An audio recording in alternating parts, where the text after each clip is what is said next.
இன்றைக்கான தேவனுடைய வார்த்தை தீர்க்க தரிசனம். 2 பேதுரு 1:21 சொல்லுது, தீர்க்க தரிசனமானது ஒரு காலத்திலும் மனுஷருடைய சித்தத்தினாலே உண்டாகவில்லை, தேவனுடைய பரிசுத்த மனுஷர்கள் பரிசுத்த ஆவியினாலே ஏவப்பட்டு பேசினார்கள்.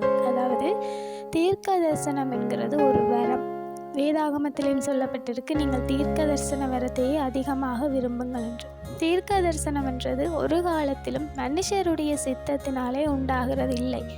எந்த ஒரு மனுஷரும் தீர்க்க தரிசனத்தை தங்களுடைய சித்தத்தினாலே தங்களுடைய ஞானத்தினாலே சொல்லக்கூடாது. அப்படி சொல்லுவது தேவனுக்கு விரோதமான காரியமாக இருக்கிறது. இது சொல்லப்பட்டிருக்கு, தேவனுடைய பரிசுத்த மனுஷர்கள் பரிசுத்த ஆவியினாலே ஏவப்பட்டு பேசினார்கள். தீர்க்க தரிசனம் என்றது தேவனுடைய பரிசுத்த வரத்தை பெற்ற பரிசுத்த ஆவியினாலே நடத்தப்படுகின்றதான மனுஷர்கள், அவர்கள் தேவனுடைய ஆவியினாலே ஏவப்பட்டு பேசுகிறதாக இருக்கிறது.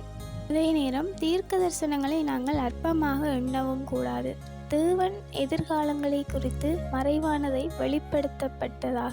வெளிப்படுத்தல் சுவிசேஷம் என்று வேதாகமத்தில் காணப்படுகிறது. அப்படி தீர்க்க தரிசனங்கள் பொதுவாக தனி மனிதருக்கும் இருக்கலாம்.